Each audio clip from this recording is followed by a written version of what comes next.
নমস্কার, ক্যালকাটা নিউজে আপনাদের সকলকে স্বাগত। আমি সঞ্চারী, ঠিক 12টায় রয়েছি জিরো আওয়ার নিয়ে আপনাদের সঙ্গে রয়েছি আমি দেবারতী। আর আজকে জিরো আওয়ারে যে বিষয় নিয়ে কথা বলবো বা বলা ভালো যে আপনাদের একটা সন্ধান দেব। আর কিসের সন্ধান? ভূতের সন্ধান। হ্যাঁ, ঠিক ধরেছেন। গতকাল দক্ষিণ 24 পরগনার বারুইপুরে দাঁড়িয়ে অভিষেক বন্দ্যোপাধ্যায়ের মেগা শো, মেগা সভা। আর যে সভায় অভিষেক বন্দ্যোপাধ্যায় পরিচয় করালেন গোটা বাংলার মানুষের সঙ্গে তিনজন ভূতের, যে ভূতেরা নির্বাচন কমিশনের কাছে মৃত, কিন্তু তারা হেঁটে চলে বেড়াচ্ছেন, র্যাম্পে হাঁটছেন। অভিষেক বন্দ্যোপাধ্যায়ের ভোট র্যাম্পে এই তিনজন কোথা থেকে এলেন, যারা অলরেডি মৃত নির্বাচন কমিশনের তালিকায়? আর সেখান থেকেই বিতর্ক দানা বাঁধলো, সেখান থেকেই বেশ কিছু রিয়াকশন, পাল্টা রিয়াকশন সেগুলো সামনে এসেছে। গতকাল দিনভর সেদিকে নজর রেখেছিলাম, আর আজকে আমরা হানা দিয়েছিলাম সেই ভূত ধরতে। সিএনএর অন্তর্তদন্তে কি বেরিয়ে এলো সেটা তো দেখাবো ডেফিনেটলি, কিন্তু তার আগে অভিষেক বন্দ্যোপাধ্যায় গতকাল কি বলেছিলেন দেখাই। এখানে দুজন ভদ্রলোক আছে, একজন ভদ্রমহিলা আছে, সবাই দেখতে পাচ্ছেন? দাদা এদিকে একটু দেখান, দেখতে পাচ্ছেন? দেখতে পাচ্ছেন সবাই? আপনার নাম কি বলুন? মনিরুল ইসলাম মোল্লা। আপনার নাম কি দাদা? হরে কৃষ্ণ গিরি। আপনার নাম কি বৌদি? মিসেস মায়া দাস। আপনারা দেখতে পাচ্ছেন? এদিকে যারা আছে, এদিকে যারা আছে, এদিকে যারা আছে, সংবাদ মাধ্যমের বন্ধুরা সবাই দেখতে পাচ্ছেন? দুজন ভদ্রলোক দিয়ে দেখছেন, দুজনের বাড়ি হচ্ছে মেটিয়াবুরুজ বিধানসভা, আর বৌদির বাড়ি হচ্ছে কাকদ্বীপ বিধানসভা। দেখতে পাচ্ছেন? কি আমি একা দেখছেন না চারজন দেখছেন? কজন দেখছেন? কজন? এবার শুনুন, ইলেকশন কমিশন এদের দেখতে পাচ্ছেন না, এদের মৃত ঘোষণা করে দিয়েছে। এই জন্য আমি র্যাম্প মানিয়েছি। আর এরকম 3-4টে কেস না, খালি দক্ষিণ 24 পরগনা জেলায় 24 জন রয়েছে যারা জীবন্ত বহাল তবিয়তে রয়েছে, কিন্তু এদের দেখিয়ে দিয়েছে মারা গেছে। কোনোদিন মৃত ব্যক্তিদের র্যাম্পে হাঁটতে দেখেছেন? দেখেছেন? দেখেছেন? এই কারণ আমি তৈরি করেছি যে এদের কি চক্রান্ত, বাংলার মানুষ যাতে ভোটাধিকার প্রয়োগ না করতে পারে এদেরকে মৃত দেখিয়ে দেওয়া হয়েছে। একবারে আমরা শুনছিলাম অভিষেক বন্দ্যোপাধ্যায়, তিনি গতকালই এই মৃত ভোটার অর্থাৎ তাদেরকে একেবারে নিয়ে এসে হাজির করিয়েছেন ভূত ভোটার বলে, এবং তারপরেই আজকে ঠিক দেবারতী যে কথা বলছিলেন যে আমাদের সিএন একেবারে পৌঁছলো সেই ভূতের দুয়ারে, সেখানে পৌঁছে ঠিক কি ছবি উঠে এলো সেই গোটা বিষয় আপনাদের সামনে রাখবো। সেখান থেকে সরাসরি অভিরূপা হাজরা আমাদের সঙ্গে রয়েছেন, অভিরূপার কাছে আসবো। অভিরূপা, তুমি পৌঁছেছো মেটিয়াবুরুজে, এবং সেখানে কিন্তু ইতিমধ্যেই গতকালের মনিরুল, তাকে অভিষেক বন্দ্যোপাধ্যায় র্যাম্পে হাঁটিয়েছেন রীতিমতো, কারণ মৃত ভোটার তালিকায় নাম রয়েছে। আমরা দেখে নেবো যে মনিরুলের দাদা বৌদি, তারও নাম এসেছে এই মৃতের তালিকায়।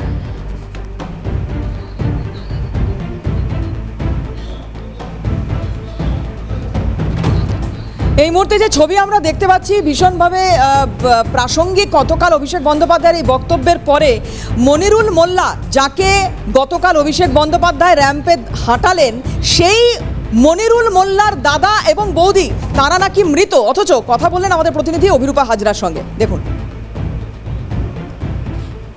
দেখো, 139 কেএমসি ওয়ার্ড নাম্বার 139, এই মেটিয়াবুরুজের আমি যেখানে দাঁড়িয়ে রয়েছি, এই বাড়িতে মনিরুল মোল্লা থাকেন। মনিরুল মোল্লা গতকাল অভিষেক বন্দ্যোপাধ্যায়ের র্যাম্পে হেঁটেছিলেন, এবং তিনি অভিষেক বন্দ্যোপাধ্যায় দেখিয়েছিলেন যে কীভাবে ভূত ভোটার বা ভুয়ো ভোটার, ভূত ভোটার বলা যাচ্ছে, মানে যাকে জীবিত রয়েছেন অথচ নির্বাচন কমিশন তাদেরকে মৃত বলে ঘোষণা করেছে। এবার আমি এলাকায় এসে দেখছি একাধিক লোক এই এলাকায় রয়েছেন যারা জীবিত রয়েছেন, তাদেরকে মৃত বলে ঘোষণা করা হয়েছে। মনিরুলের বাড়িতে আমি এই মুহূর্তে দাঁড়িয়ে রয়েছি, মনিরুলের বৌদি রয়েছেন এবং মনিরুলের দাদা রয়েছেন, তাদের দুজনকেই মৃত বলে ঘোষণা করা হয়েছে। এবং আমি কথা বলবো যারা এখানে আছেন বা দাদা বৌদি যারা আছেন, আমি একটু তাদের সাথে কথা বলবো। দাদা, আপনার নাম, পুরো নাম? মফিজুল ইসলাম মোল্লা। মফিজুল বাবু, আপনাকে কি দেখানো হয়েছে? মানে আপনি এই ফর্মটা তো ফিল আপ করে জমা দেওয়া হয়েছে সব। বিয়াদার বাড়িতে এসেছিল, এসে বলে দাদা কিছু করতে হবে না, আমরা আবার করে দিয়ে আপনার নাম তুলে দেবো। আচ্ছা, প্রথমে কি নাম ছিল না? হ্যাঁ, 2002 সালে নাম ছিল। হ্যাঁ, তারপরেও এখন দেখাচ্ছে মৃত ভোটার। এখন বলতে ডেট সেটার খসড়া তালিকা পাওয়ার পর হ্যাঁ হ্যাঁ, খসাতালি পাওয়ার পর বলছে ওনারা সব ডেড, মারা গিয়েছে। আপনাদের বাড়িতে কজন হলো তাহলে? আমাদের বাড়িতে 3 জন আপনি, আপনার স্ত্রী, আর ছোট ভাই। আচ্ছা তাহলে এই যে মনিরুল মোল্লা গতকাল গেলেন তাকেও বলা হয়েছে এবং আপনাদের দুজন? হ্যাঁ হ্যাঁ, আমাদের দুজনকে বলা হয়েছে, তো আমি ওয়াইফকে নিয়ে যাইনি, আমি নিজে গিয়েছিলাম। ওটা মিটিং শেষ হয়ে গিয়ে অভিষেকবাবু চলে গেছে, আমাদের সাথে দেখা হয়নি। আপনার সাথে দেখা হয়নি কিন্তু আপনার ভাই ভাই, হ্যাঁ ভাই মঞ্চে ছিল, মঞ্চে দাঁড়িয়েছিল, ও সব দেখেছে, ও সব। মানে এই এলাকায় আমি তো শুনছি অনেককেই এরকম- হ্যাঁ অনেকেই করেছে এরকম, সব ইনকোয়ারি জাতি হবে, এ করতে হবে, এইসব সব নানান পদ্ধতি বার করে। কি করবেন? মানে আপনাদের কি করণীয়, মানে কি করবেন? এখন আমাদের ওই পার্টিতে বলতে হবে যে কিভাবে কি করবে না করবে। এটা আমরা তো জীবিত, আর ডেথ সার্টিফিকেট বার করতেছে যে মারা গেছে, এটা কি করবে আমাদের নেতা করবে সব। মানে জ্যান্ত মানুষের ডেথ সার্টিফিকেট বার করার কথা ভাবছেন উনি? মানে ওনার এমনই মানসিক অবস্থা, উনি বলছেন আমি ডেথ সার্টিফিকেট বার করবো কি করে। আমি একটু কথা বলবো, এখানে রয়েছেন, আমি প্রথমেই ম্যাডামের নাম জিজ্ঞেস করবো। মানে আপনার পুরো নাম? রশিদা বিবি। ম্যাডাম আপনাকে কি মৃত বলে ঘোষণা করা হয়েছে? হ্যাঁ, মৃত্যু বলে ঘোষণা হয়েছে। কেন, মানে আপনি তো ফর্ম ফিল আপ করেছিলেন? হ্যাঁ, সব করেছিলাম। আচ্ছা, ফর্ম এসেছিল যখন তখন ফিল আপ করে বিয়ে লোকে হ্যাঁ, বিয়ে লোকে যাওয়ার দিয়েছে। তারপরে শুনানিতে ডেকেছিল কি কোনোভাবে? না না না। তারপরে কি খসড়া তালিকা দেখলেন? হ্যাঁ দেখলে, হ্যাঁ দেখলেন মৃত। হ্যাঁ মৃত্যু। কিন্তু আপনার কি 2002 এর নাম ছিল? হ্যাঁ, তার নাম ছিল।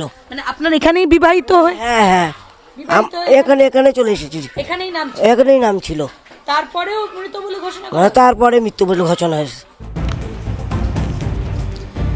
রাজনৈতিক বিশ্লেষক বিশ্বজিৎ দাস আমাদের সঙ্গে রয়েছেন। বিশ্বজিৎ দা, আপনাকে স্বাগত জানাই, আমি আসবো আপনার কাছে, কিন্তু তার আগে যে এরকম একটা সাংঘাতিক অভিজ্ঞতার সাক্ষী হলো সেই অভিরূপা হাজরা আমাদের প্রতিনিধির কাছে একবার একটু চট করে ঘুরে আসতে চাইবো, কারণ যে ভূতেদের দেখে এসেছে অভিরূপা, আমাদের তো সেই সৌভাগ্য এখনো হয়নি। অভিরূপা, এই ভূতেদের ভবিষ্যৎ কি?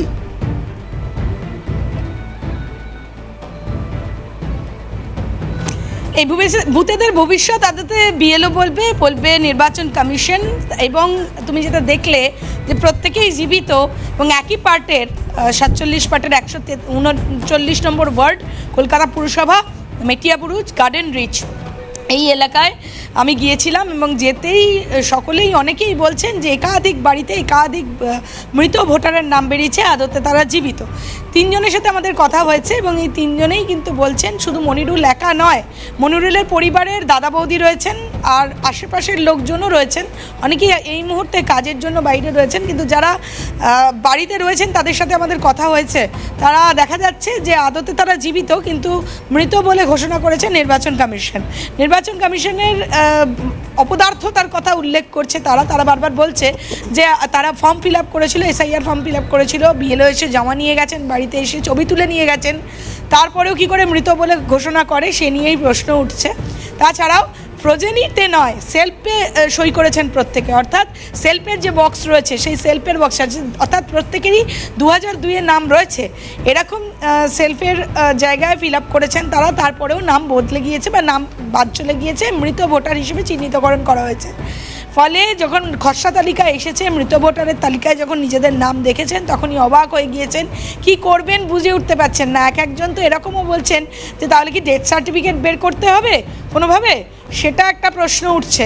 তো সুতরাং এই প্রশ্নগুলো তারা তুলছেন দ্বিধাহীন হয়। আমি এখানে একটু বিরত করে তোমাকে অভিরূপার সঙ্গে থাকো, আমি একটু বিশ্বজিৎ দার কাছে যাব। বিশ্বজিৎ দা, যদি কমিশনের কাছে এই তথ্যই না থাকে, কারণ এই খবর যখন আমরা দেখাচ্ছি বা যখন অভিষেক বন্দ্যোপাধ্যায় বলছেন যে এই 3 জন মৃত ভোটার, আপনারা দেখতে পাচ্ছেন তো এই 3 জন মৃত ভোটার, যেটা নির্বাচন কমিশন বলছে, তো কথা হচ্ছে যে যদি এখন এই অভিষেক বন্দ্যোপাধ্যায় চোখে আঙুল দিয়ে দেখিয়ে দেওয়ার পরে নির্বাচন কমিশন জেলা শাসককে কাছে এই নিয়ে রিপোর্ট তলব করে যে এক্স্যাক্টলি কি হয়েছে বা এটা যদি হয়ে থাকে তাহলে সংশোধনের জায়গা আছে, তাহলে নির্বাচন কমিশন যেভাবে কাজ করছে বা যে গতিতে কাজ করছে, তারা যে কথা বলছে যে হ্যাঁ এই কাজ 2 মাসে করা সম্ভব, যে কথা তারা বলেছে বুক ফুলিয়ে, আর তৃণমূল কংগ্রেস যে অভিযোগ লাগাতার করেছে যে এটা কখনোই সম্ভব নয় এত দ্রুত, তো দেখা যাচ্ছে বিষয়টা তো ঠিক সেই দিকেই গড়াচ্ছে। দাদা, আপনার কি অভিমত? দেখো দেবারতী, তুমি একদম সঠিক কথা বললে। তার কারণ নির্বাচন কমিশন যদি 2 মাসের মধ্যেই কাজ করতে পারতো তাহলে এই যে অসঙ্গতিগুলো আসছে এটা ধরা পড়তো না। এটা তো একটা বুথের কয়েকজনের কথা বলা হচ্ছে, কিন্তু যদি আমরা দেখি যে একের পর এক বুথে এইভাবে একাধিক মানুষের নাম যারা জীবিত তাদেরকে মৃত বলে ঘোষণা করা হয়, তাহলে সেটা অত্যন্ত তাৎপর্যপূর্ণ যে প্রশ্ন উঠছে নির্বাচন কমিশনের কর্মদক্ষতা নিয়ে। এবং তারা এই যে বারবার আমি বলছিলাম যখন এসআইআর শুরু হলো যে এসআইআর নিয়ে রাজ্যের কোনো অভিযোগ নেই, একটা কনস্টিটিউশনাল প্রসেস, কিন্তু যে সময়ের মধ্যে এসআইআর করতে বলছে, যার ঢাল নেই তলোয়ার নেই, নিধিরাম সর্দার, তিনি কিভাবে এই কাজ করবেন? এবং এর পাশাপাশি এটা একটা সহজ প্রক্রিয়া হতে পারত। মৃত ভোটারের নাম বাদ যাওয়াটা, তুমি দেখো যে 25 লক্ষ 58 লক্ষের মধ্যে প্রায় 25 লক্ষ মৃত ভোটারের নাম ইতিমধ্যে বাদ গেছে খসড়া তালিকাতে, কিন্তু এইটা খসড়া তালিকা অব্দি যেতে হলো কেন? আমরা জানি এখন আমাদের এই রাজ্যে জন্ম মৃত্যু রেজিস্ট্রেশন অনলাইনে হয় এবং আধার কার্ড সংযুক্তিকরণ করা থাকে। নির্বাচন কমিশনের যদি সদিচ্ছা থাকতো, সেই আধারের মাধ্যমে তো যারা মৃত তাদের নাম বাদ চলে গেছে, তাহলে নতুন করে আর মৃতর নাম আলাদা করে বাদ দেওয়ার কোনো জায়গা থাকে না। সুতরাং সেইভাবে পদ্ধতিগত সফটওয়্যারের একটা ত্রুটি আছে এবং নির্বাচন কমিশন বারবার রাজনৈতিক দলের মতো কথা বলছে সম্ভব, বলছে অনুপ্রবেশকারী, বলছে বাংলাদেশি, রোহিঙ্গা, কিন্তু ভেবে দেখো একজনও অনুপ্রবেশকারী বিহারে দেখাতে পারেনি। পশ্চিমবঙ্গেও এখন এই অনুপ্রবেশকারীদের তকমা নিয়ে নির্বাচন কমিশন না বারবার দাদা আমি সেটা ছেড়ে দিলাম, আমি ধরে নিচ্ছি 14ই ফেব্রুয়ারির পরে দুধ কা দুধ পানি কা পানি হয়ে যাবে, আমি সেটাও ছেড়ে দিলাম, করুক সেটা নির্বাচন কমিশন, ডেফিনেটলি তাদের কাছে নিশ্চয়ই এটা বলার মতো জায়গা আছে বা তারা করতে পারবে। কিন্তু কথা হচ্ছে যে এখন যখন এই শুনানি পর্ব চলছে, অভিরূপা যখন গেছে এই গ্রামে, যখন মানুষের সঙ্গে কথা বলছে, তারা বলছেন যে 2002 আমার নাম রয়েছে, আমার যখন বিএলও এসেছেন তখন আমি প্রপার সমস্ত কিছু ফিল আপ করে দিয়েছি, তারপরেও দেখা যাচ্ছে যে আমাকে তো শুনানিতে ডাকাই হলো না। যদি ওনাদের মনে হয়ে থাকে কোনো গন্ডগোল আছে, কোনো সমস্যা আছে, আমাকে তো শুনানিতে ডাকবে, আমাকে তো শুনানিতেই ডাকা হলো না, তার আগে আমাকে দেখিয়ে দেওয়া হলো আমি মৃত। এটা কিভাবে সম্ভব? কমিশনের কোথায় সমস্যাটা তাহলে কোথায় হচ্ছে? আসলে শোকজ করা উচিত কমিশনকে, কারণ এই ব্যর্থতা তো কমিশনের। সুতরাং কমিশন চূড়ান্তভাবে ব্যর্থ হয়েছে, এক বা নয় একাধিক ক্ষেত্রে যখন এটা হচ্ছে। কে করবে কমিশনকে শোকজ? অবশ্যই নির্বাচন কমিশনকে শোকজ করতে গেলে পার্লামেন্টে যারা, এটাই তো প্রশ্ন, কারণ নির্বাচন কমিশনারের অন্তর্ভুক্তি কিভাবে হয়েছে তারপরেও এই প্রসঙ্গ তো আর খুব একটা হালে পানিই পায় না দাদা। না, একটা কথা হচ্ছে নির্বাচন কমিশন যে কথা বলছে, মানে কেন্দ্রীয় সরকার সেই কথা বলছে। নির্বাচন কমিশন তো একটা স্বতন্ত্র বডি, তার মানে নির্বাচন কমিশন কেন্দ্রীয় সরকারের হয়ে রাজনৈতিকভাবে এসআইআর করছে। এই রাজনীতিটা যদি না থাকতো, স্বচ্ছভাবে আরো সময় নিয়ে যদি এসআইআর করতে পারতো, তাহলে আজকে নির্বাচন কমিশনের বিরুদ্ধে আঙুল উঠতো না, নির্বাচন কমিশনকে কাঠগড়ায় দাঁড়াতে হতো না। এর ফলে যে রাজনৈতিক দল অর্থাৎ বিজেপি তাদের মানে শিল হচ্ছে, সেই বিজেপির কিন্তু ভোটের ক্ষেত্রে 26-এর ক্ষেত্রে এর খেসারত দিতে হবে, কারণ এই এবং বিষয়টা তাহলে কি কোথাও এটা মনে করার কারণ তৈরি হচ্ছে যে এই ধরনের ভুলভ্রান্তিগুলো হচ্ছে বলেই আঙুলটাও উঠে যাচ্ছে, আঙুল না তুলে কথা বলা যাচ্ছে না, উঠে যাচ্ছে, কারণ ভুলটা তো চোখে আঙুল দিয়ে দেখিয়ে দেওয়া হচ্ছে। সেক্ষেত্রে তার কাছে যুক্তি নেই। মানুষ কখন টেম্পারমেন্ট হারায়? যখন সে দেখা যায় তার কাছে যুক্তি নেই, কিছু নেই, তখন সে আঙুল তুলে কথা বলে। আসলে পশ্চিমবঙ্গকে পাখির চোখ করলে তো হবে না। যে দলের সংগঠন নেই সে নির্বাচন কমিশন, ইডি, সিবিআই কে দিয়ে লড়বে। এসআইআর তো তার একটা পদ্ধতি হিসেবে তারা গ্রহণ করছে। তারা তো মনে করে না এসআইআর কনস্টিটিউশনাল প্রসেস, তারা মনে করে এসআইআর একটা পলিটিক্যাল প্রসেস। এইখানে সমস্যা। সুতরাং নির্বাচন কমিশন যদি নিজেদের শুধরে না নেয়, নির্বাচন কমিশন যদি দক্ষ না হয়, তাহলে এই প্রশ্ন সাধারণ মানুষ তুলবে, কোনো রাজনৈতিক দল নয়। বিশ্বজিৎ দা, একটা প্রশ্ন নিয়ে আসবো আপনার কাছে, তা হচ্ছে যে এই মুহূর্তে যে ছবি আমরা দেখলাম, মেটিয়াবুরুজের ছবি দেখলাম, মেটিয়াবুরুজে সিএন পৌঁছলো, তখন সামনে এলো এই এতগুলো বিষয়, এবং সামনে এলো শুধুমাত্র দাদা বৌদি নয়, আরও অনেকে রয়েছেন যাদের এই মৃত ভোটার বলা হয়েছে তাদেরকে, এবং মেটিয়াবুরুজ বাদ দিয়ে যদি অন্যান্য জায়গাতেও এভাবে দেখা যায়, তাহলে একাধিক এই সমস্যার সামনে আসবে। এক্ষেত্রে সামনেই নির্বাচন, কতটা প্রভাব পড়তে চলেছে? নির্বাচনে দেখো একটা প্রভাব পড়বেই, সেটা আমি বারবার বলছিলাম যে এই যে হ্যারাসমেন্ট, তুমি ভাবতে পারবে না, তোমরা আরো ভালো জানো, সংবাদ মাধ্যম গেছে, আজকে নির্বাচন কমিশনকে দেখিয়ে দিতে হচ্ছে সংবাদ মাধ্যমকে যে এরা মৃত, নির্বাচন কমিশনকে দেখিয়ে দিতে হচ্ছে অভিষেক বন্দ্যোপাধ্যায়কে এরা মৃত। আর তুমি যদি এক একটা লাইনে যাও, সেই লাইনে গিয়ে আমি নিজে গিয়ে দেখেছি যে যা মানুষ রয়েছেন লাইনে, তারা এত মানে ইরিটেটেড নির্বাচন কমিশনের উপরে, এবং তারা বলছেন আমাদের কাগজপত্র থাকা সত্ত্বেও আমাদের ডেকেছে, এবং তারা হয়তো সবাই ভোটও দেয় না, বলছে এবার ভোট দিতে আসবো। তাহলে এবার যে ভোট দিতে আসবে সেই ভোটটা পড়বে কোথায়? এই নির্বাচন কমিশনের কাছে একটা ইস্যু যে নির্বাচন কমিশন একজন যারা সত্যি নাগরিক, বৈধ নাগরিক, তাদের যে হ্যারাসমেন্ট করছে, যে পরিমাণে লাইন হচ্ছে, যে পরিমাণে হেয়ারিংয়ে ডেকেছে, তার কোনো প্রয়োজন মনে হয় ছিল না। তাই যদি থাকে তাহলে নির্বাচন কমিশনকে তো দায় নিতে হবে যে আগের নির্বাচন কমিশনাররা ভুল করেছিলেন, এই যে সরকারটা মানে নৈতিকভাবে নির্বাচিত হয়েছে সেটা সঠিক নয়, অনৈতিক একটা সরকার চলছে, এই দায়িত্ব নিতে হবে, কারণ এদের ভোটেই তো নির্বাচন কমিশন তাদেরকে জিতিয়েছিল। বিশ্বজিৎ আরেকটা বিষয় জিজ্ঞাসা করি যে এই যে মনিরুল তার বাড়িতে যখন সিএন পৌঁছয়, যখন আমাদের প্রতিনিধি তিনি কথা বলেছিলেন তাদের সঙ্গে, তারা বলছেন তারা বিএলওকে জানিয়েছিলেন, তার কারণ হচ্ছে যে সেলফ যে জায়গাটা সেই জায়গায় তারা ফিল আপ করেছিলেন এবং তাদের 2002 ভোটার তালিকায় নাম ছিল, তা সত্ত্বেও এই মেস কেন হলো তাদের কাছে কোনো জবাব নেই। কিন্তু যখন তারা বিএলওকে জিজ্ঞাসা করেছিলেন, বিএলও বলছেন যে ঠিক আছে, কাউকে কিছু বলতে হবে না, আমার কাছে আসবেন, আমরা সব মিটিয়ে দেবো। চুপি চুপি হওয়ার কোনো বিষয় কি এটা? তাদের ভবিষ্যতের বিষয়, কি করবেন তারা ভবিষ্যতে? দিশেহারা, কিছু জানেন না, ডেথ সার্টিফিকেট বার করার কথা ভাবছেন এখন তারা। নির্বাচন কমিশনকে দিয়ে কেন্দ্রীয় সরকার চাইছে যে এখানে আগে ভোটার যে লিস্ট তৈরি হবে সেই লিস্টে একটা প্রাথমিক ছাড়াই বাছাই করতে, অর্থাৎ যে ভোটাররা সাধারণত তৃণমূল কংগ্রেসকে ভোট দেয় বা সম্ভাবনা থাকে সেরকম ভোটারদের নাম বাদ দিয়ে দিচ্ছে। এটা খুব সহজ সমীকরণ নয় যে আমরা মনে করছি একটা দুটো ভুল হতে পারে, হিউম্যান এরর হতে পারে, যেটা নির্বাচন কমিশন বলছে। হিউম্যান এরর কেন হবে এখানে? হিউম্যান এরর একটা, আমি জীবিত মানুষকে মেরে ফেলবো তাহলে এত কথা আসে কি করে? যখন দ্বিজেন মুখোপাধ্যায় ভোট দেওয়া নিয়ে একাধিক বিজেপি নেতৃত্ব তারা প্রশ্ন তোলেন, তাদের তো লজ্জা লাগা উচিত যে এখন জীবিত মানুষ যারা রয়েছে তাদেরকে মৃত বলে ঘোষণা করা হচ্ছে। কেন? সেই ভোটে তাদের ভয় আছে? নির্বাচন কমিশন চূড়ান্তভাবে ব্যর্থ হয়েছে।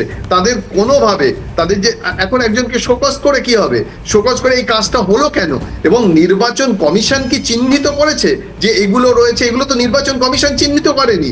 যদি এরা না বলতো, ওরকম চুপি সারে গিয়ে বলতো ঠিক আছে আমরা ঠিক করে দেবো, কেন? এটা কি পাড়ার ক্লাব নাকি যে আমার নাম নেই স্পোর্টসে আমি নাম তুলে নেবো? এই যে পাড়ার ক্লাবের মতো ভূমিকা পালন করছে নির্বাচন কমিশন শুধুমাত্র কেন্দ্রীয় সরকার স্বরাষ্ট্রমন্ত্রী অমিত শাহের কথা শুনে, সেটা কিন্তু সাধারণ মানুষের কাছে খুব একটা ভালো লাগছে না এবং সাধারণ মানুষ সেটা ভালো চোখে দেখছেও না। একদম। বিশ্বজিৎ, আমি একটু বিরত করব এখানে, আপনাকে একটা বিরতির সময় হয়ে গিয়েছে। অভিরূপা হাজরা আমাদের প্রতিনিধি রয়েছেন, অভিরূপাকেও একটু থাকার অনুরোধ করব। খুব দ্রুত একটা বিরতি নেব, বিরতির পরে ফিরে এসে আবারও দুজনের কাছেই যাব, সঙ্গে থাকুন আপনারা। কোমলতার ছন্দে অনাবিল আনন্দে এই ত্বকে যেন রোদ হেসে যায়, যে কলিভার।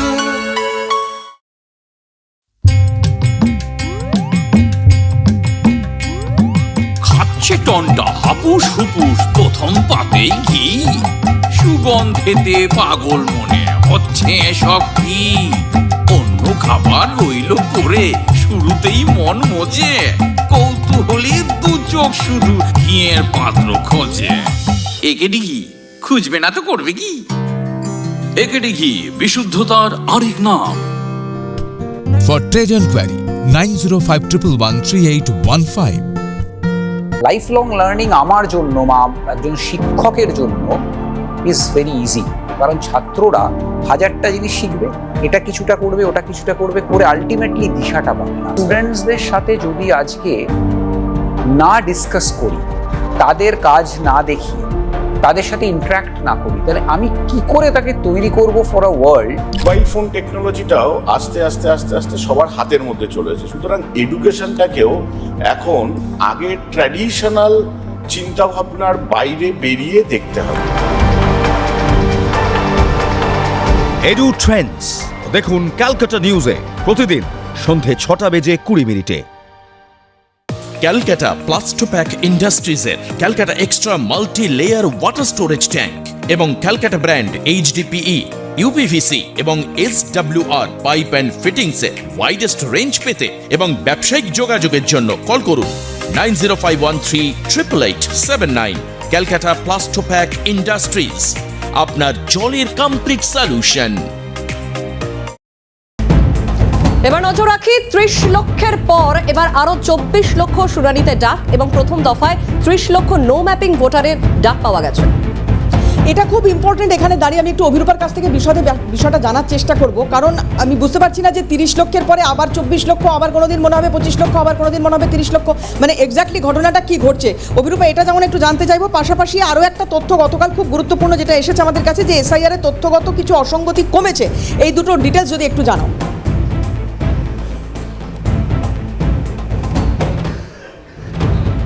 প্রথমে তুমি যেটা বললে যে 30 লক্ষের পর আবার 24 লক্ষ, এই 24 লক্ষ কেন? তার কারণ হচ্ছে সীমান্তবর্তী এলাকায় বেশ কিছু জায়গায় দেখা গেছে বেশ কিছু ভোটারকে দেখা গিয়েছে, 24 লক্ষ ভোটার যাদেরকে শুনানির জন্য ডাকছে নির্বাচন কমিশন, যাদের কাছে চিঠি পৌঁছে গিয়েছে অলরেডি।